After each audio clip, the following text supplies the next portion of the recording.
Hello, and welcome to the final activity in the Transitions of Care activity series. This is Transitions of Care Activity 3, the post-discharge follow-up.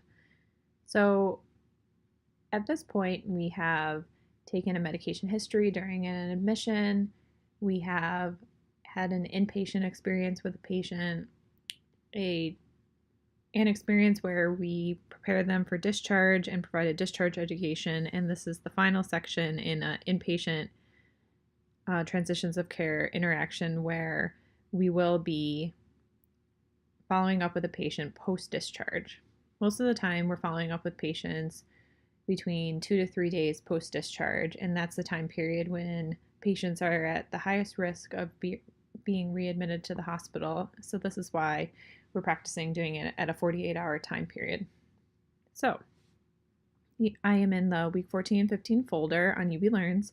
You see a number of different activities, some you've seen before and some are new. And I'll start by going through the class plan.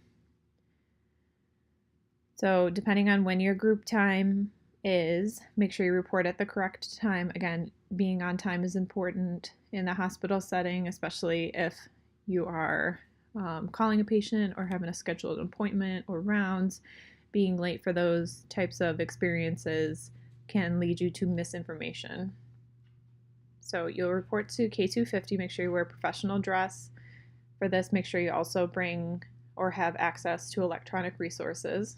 So the goal of the activity is we're going to be using something called the MUST or MUST evaluation tool on patients who have already been discharged as part of a transitions of care follow-up. And at this point, we are 2 days post-discharge. And in addition to filling out that tool, we will be creating a consult note in a SOAP form with potential solutions to any identified pharmaceutical problems.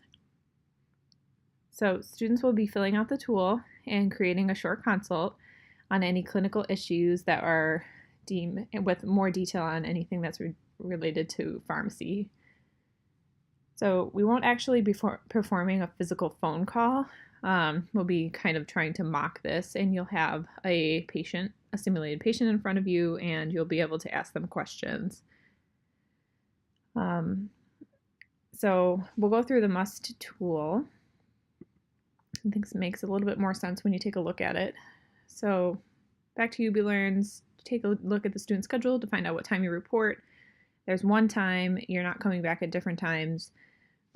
You'll just be in the room for up to 45 minutes. The APHA ASHP Medication Best Practices has the MUST evaluation tool, so it stands for Mission Uninsured Safe Transitions Post-Discharge Tool. It's just a vetted post-discharge tool that we're going to be using for this situation. And you can read a little bit more about it on pages 29 to 34 if you're interested to see the history behind it. The MUST tool, as well as the patient consult note form, you can view here, but you don't need to print either of those. They'll be provided to you in class. So for general questions, so you'll come in with your form and you'll have a patient in front of you and you'll have to kind of pretend that you're on a phone call with them, since we won't be actually using the phones, but you'll ask the patient the series of questions that are listed on this form, and they'll include things like general questions, things related to pharmacy, things related to a primary care physician, social work, psychiatry, and additional things.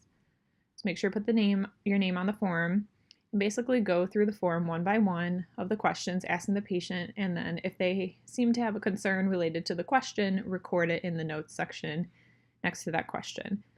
So you would ask Mr. Smith, how have you been doing since discharge? And you'll be provided with a discharge note for the patient to give you some brief information about why they were admitted to the hospital, what their name is, or their initials. And if he says, I've been doing great, I would say, I have no concern. Has anything been going on? No, not really. No concern. And then you can move on to the pharmacist questions. So how are you doing with your medication? So let's say he says, oh, I forget to take my blood pressure pill every other day. So I would think that would be a concern. So I would check the box concern and record whatever the patient says related to that question.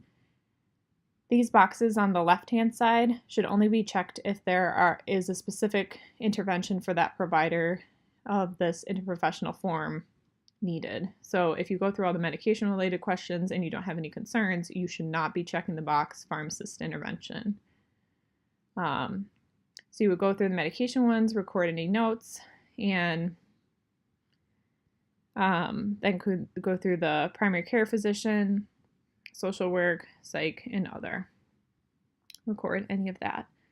So you'll have up to 15 minutes in the room with a patient in order to fill out this information. So remember, your patient was discharged 2 days ago, so you'll run through the questions, ask them whether or not there's a concern. You'll have 15 minutes, and you don't have to stay in the room for the whole time, but you can if you need the full amount of time. Then the second part is that you're going to be writing up a quick SOAP note for any medication-related concerns and any other identified concerns. So that is where the other form comes in that's posted on eBlearns. The patient consult note form.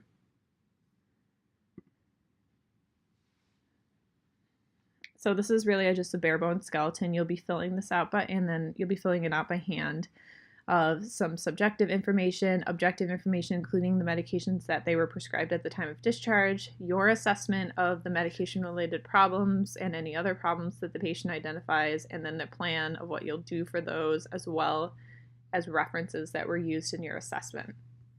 So we'll go through an example. It'll make a little bit more sense.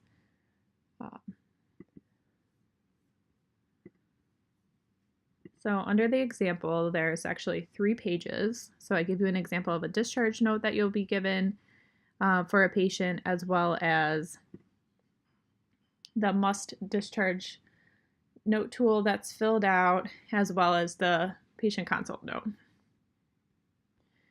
So anything in red would be something that you might have taken notes on or added.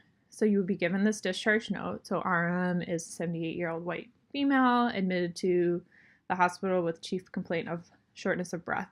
She has some past medical history of hypertension, osteoporosis on lisinopril and ibandronate. And during her hospital course, she was found to have a PE and started on apixaban, 10 milligrams PO BID. Her lisinopril was continued, and she was initiated on oxycodone, 5Q6 PRN for pleuritic chest pain due to the PE. She's supposed to follow up with her pulmonologist within 1 week of discharge. And those are the medications that were written for on discharge. So as you fill out your must discharge form, there were a couple things that were identified. And the patient reported that 1, she had trouble affording medications, and she's only been taking half a tablet of her apixaban daily for the PE since she was discharged in order to make it last longer. And she no longer drives, and she isn't sure if she's able to make her appointment with her pulmonologist. So as you're going through the different questions, you'll put her name and the patient's name, and then say no concern or concern. If there's a pharmacist-related intervention, such as the patient able to afford her medications, she has a concern about that, and she's been taking it in a different way. You could maybe jot down some notes of how you could address the situation, but that will be more important on the consult note. The biggest thing we're going to be looking for on this form is whether or not you'll be able to identify the patient's concerns. And then the ability of her to get to her appointments and drive falls under a social work intervention. So those you can see come under the concern here. And again, if there's no concern for a specific provider, you wouldn't check the box, only the ones for the sections where there's a concern. So like medication related for the apixaban, or being able to get to appointments for social work, that's where the boxes are checked. So this should be pretty simple to fill out. Gather all that information. Then you'll have up to 30 minutes more, so 45 minutes total for the full thing, to write up this patient consult note. So everything that's in red would be an example of something you might be adding. So you'll be able to keep the discharge note with you in order to get some of this information. So this is subjective information. She's admitted with a chief complaint of shortness of breath, and post-discharge, you can report the things that she said. And then under objective, We don't really have any labs or vitals or anything else objective. All we know is the medications that were objectively written for at the time of discharge. So the assessment is really going to be the meat of where you're graded on this. So she was recently admitted for a PE. Guidelines recommend anticoagulation post-PE for prevention of recurrent VTE. And she should be counseled on the importance of continuing anticoagulation at the prescribed doses, and maybe a way to solve the problem would be a coupon can be recommended to reduce cost. So you can probably address the problem a couple different ways. I didn't really give you information about if only brand names were expensive for her or generic, or if she knows something else would be covered. So depending on your patient, you might get different information about different medications and ways to solve the problem. So you kind of have to think about out of the box about how you would help the patient obtain their medications and what's the best thing to do if you discover that a patient's not taking their medication the correct way. So then for each problem that you identify, there should be a separate paragraph on the assessment. So the fact that she's no longer able to drive isn't make sure if she'll make it to her appointments. That isn't necessarily something that pharmacists would intervene on. So I would refer to a social worker to determine alternate modes of transportation. Maybe they can get her a Medicaid cab or something like that. Then for plan, so this should again be bullet pointed and exactly what you want to do. So you're going to counsel her on how to take her med, obtain her a coupon card to reduce the cost, and refer to a social worker. So if I had questions about any of the things that you list in your plan, I can go back to your assessment and read why you recommended it and see your references listed there. So this is just an example of one. There's usually going to be a couple, 2-3 problems on each patient. So you shouldn't expect it to be much longer than this. In the instructions, I did say that this should be a short consult. So I wouldn't expect it to be any longer than one side of one page. So make sure that you're being succinct in your write-up. You're also going to be writing it by hand and you have a limited amount of time. So make sure that because of that as well, that you're succinct in your write-up. So for evaluation, you'll be graded on both the must tool that you fill out and the consult note. And the TAs will be grading those both in ExamSoft after you turn them in. So make sure that you write legibly and write clearly so that they can appropriately evaluate them.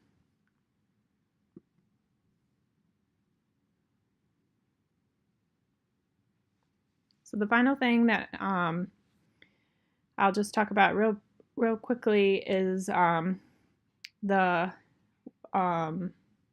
ways that you'll be evaluated on the different tools.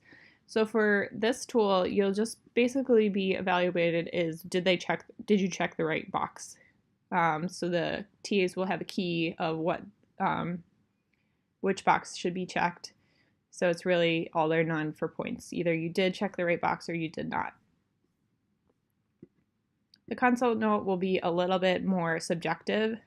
So we'll have a little bit wiggle room in terms of grading. So did you include appropriate subjective information? Did you include appropriate objective information? Was your assessment clear? Did you address all problems? Was it referenced? And was your plan bullet pointed or numbered? And then were your references appropriate?